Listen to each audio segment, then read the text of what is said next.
नमस्कार, India news देख रहे हैं आप। मैं गरिमा श्रीवास्तव आपके साथ। महाराष्ट्र की राजनीति में अब एक बार फिर से भूचाल आने की आशंका है।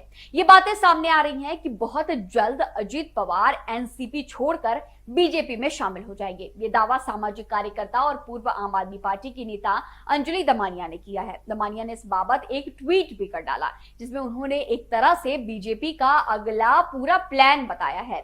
अब अंजलि दमानिया के ट्वीट की वजह से महाराष्ट्र की सियासत में हड़कंप मचा हुआ है।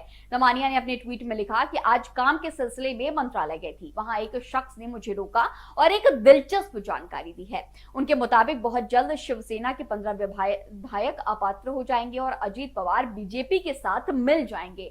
ये देखिए तो दमानिया ने किस तरह से कितना बड़ा दावा अपने एक ट्वीट के जरिए दिया है और एक शख्स का हवाला देते हुए उन्होंने ये सारी जानकारी दी है। दमानिया ने आगे लिखा है कि देखते हैं महाराष्ट्र में और कितनी राजनीतिक दुर्दशा होनी बाकी है। बहरहाल आपको ऐसी कुछ वजहें बताते हैं जो इस बात की तरफ इशारा करती हैं कि अंजलि दमानिया की बात कहीं ना कहीं सच भी हो सकती है। अजीत पवार का नाम जरदेश्वर शुगर फैक्ट्री घोटाला मामले की चार्जशीट में नहीं दर्ज किया गया है। इस मामले की जांच ईडी कर रही है। अदालत में ईडी ने जो आरोप पत्र दायर किया उसमें अजीत पवार और उनके परिवार के लोगों के नाम नहीं शामिल है। अजीत पवार के बीजेपी में जाने की एक वजह यह भी कही जा रही है। हालांकि इस मुद्दे पर उद्धव गुट के सांसद संजय राउत ने कहा कि अजीत पवार और उनके परिवार का नाम ईडी की चार्जशीट में न होना यह बताता है कि उनका इस मामले से कोई लेना देना नहीं था।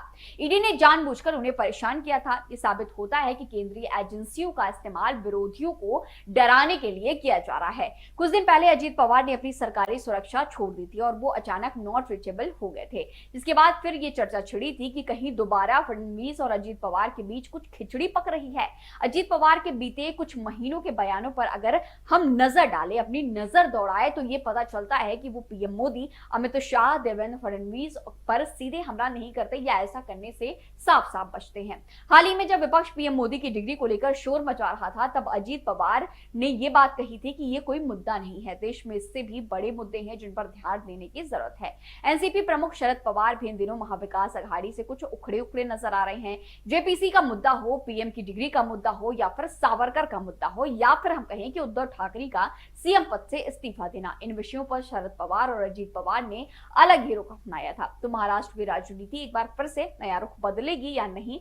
आगे क्या वाकई अंजलि की बात सही साबित होगी? इससे जुड़ी हर ताजा जानकारी, हर रिपोर्ट हम आप सभी के सामने लेकर हाजिर होंगे। बने रहिए इंडिया न्यूज के साथ। धन्यवाद।